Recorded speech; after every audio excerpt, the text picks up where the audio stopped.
Hello guys and welcome to DA channel.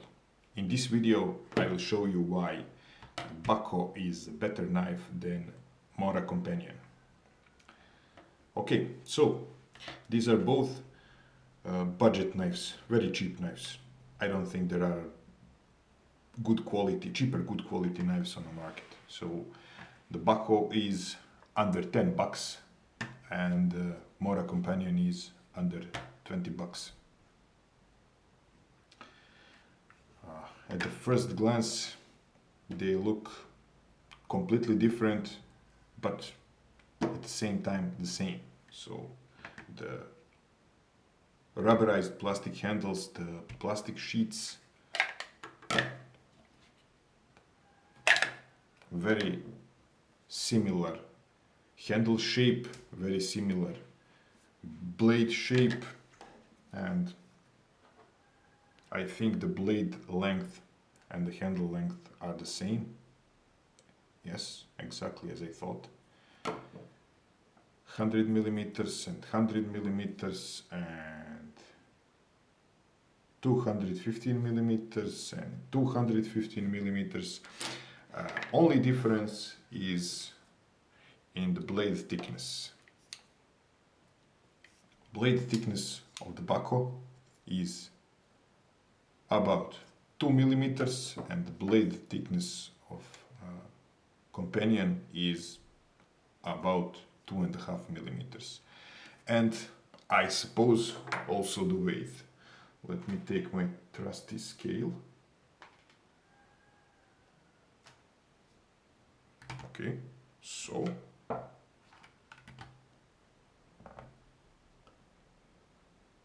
Companion 84 millimeters.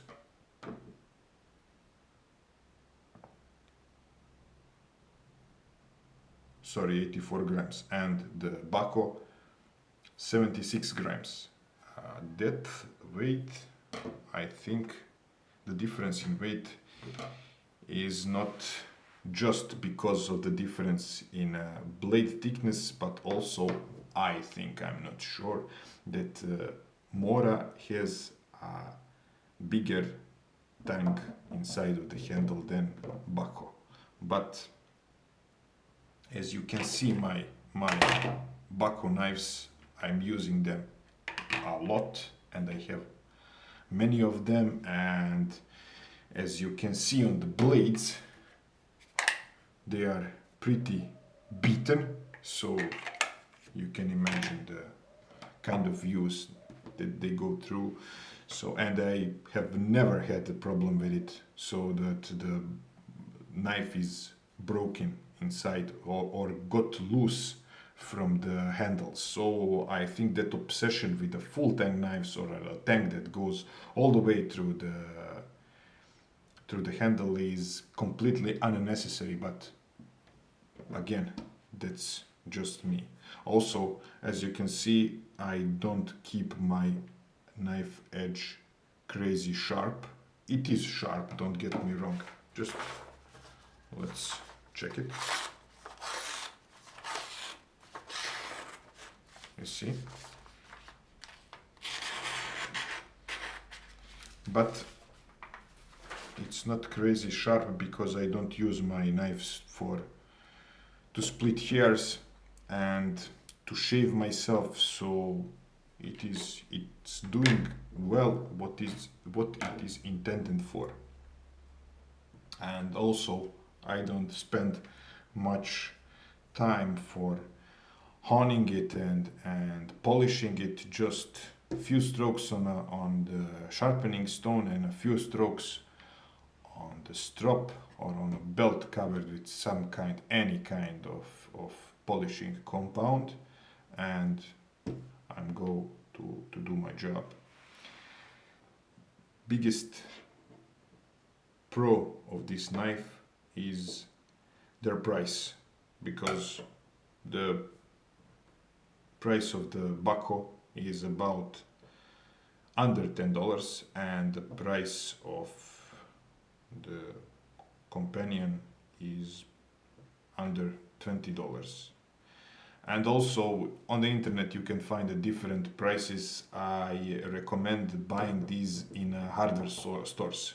I'm buying mine in hardware stores because this knife is made by Bahco, the Swedish tool making company that makes it is of course famous for their saws, wood saws, and they also make the heavy duty industrial equipment. So they are using these more as a promotive material than as a product. So on some actions and promotions, you can find these very cheap for about 7 to 8 euros or dollars, doesn't matter. So my advice is buy in bulks. So when you have the chance, to buy it for that low price, buy several of them.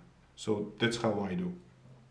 These ones are now much more popular. Mora makes the great knives. I think that these ones were sometime few years ago made by the Mora also, but now the importer for our country for Mora told us that they are not made by the same company anymore. Is it true or not? I don't know. There is some story that now the Bahco is made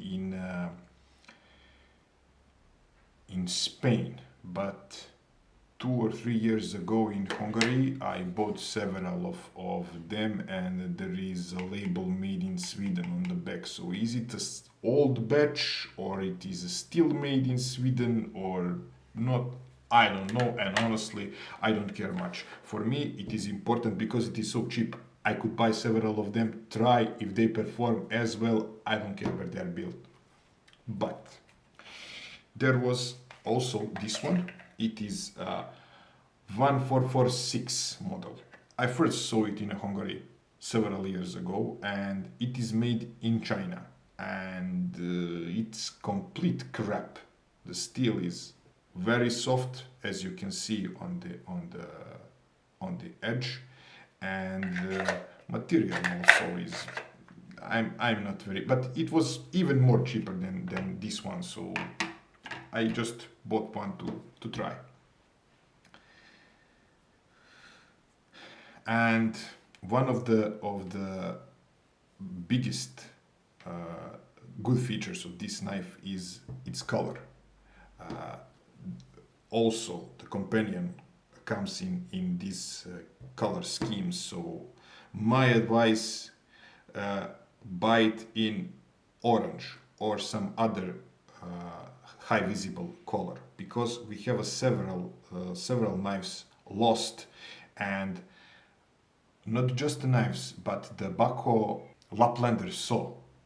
It was lost in the radius of 4 or 5 meters in the woods. We knew where we put it, but couldn't find it for, I think, about an hour. So it was getting more and more dark. So we leave it there. So, and with the orange, it saves you a lot of time in your life, searching for your knife. Wherever you put it, you can find it. So from my point of view, that is the biggest good feature of this knife. It's color scheme. So, and as I mentioned, the companion comes in this and similar colors also. Some very light blue and some green and something like that. Steel is the same. It is very good, purposely made Sandvik 12C27 steel. Very good, and it is 0.6%, if I remember correctly, of carbon, and 13.5% of chromium. I read somewhere that the Sandvik was developing this steel especially for knives, for fishermen and hunters and workers, and it was developed during the 40 years, if that is true, 40 years of research and development on the steel making. And I think it is good. It is very easy to sharp, very easy to maintain. The main difference between this steel and the super steel is when you have a super steel, you have a steel that is 67 Rockwell hard. When you are going, it is going to be, after some time, it is going to be a little bit dull. And you are not going to sharp it until it got completely dull. So you are going to wear with you a knife that is semi dull for years, and opposing to this, you are going to sharpen it every few days, and you are going to have a razor sharp knife with you every time. So that is the main benefit from my opinion for this kind of steel over some super steels. Only cheaper way to get yourself a good quality knife is to make it by yourself. So if you want to see a story about the knife that I made for myself, there is a description in a link below. Please check our other videos and like, share, subscribe. That's it. Bye.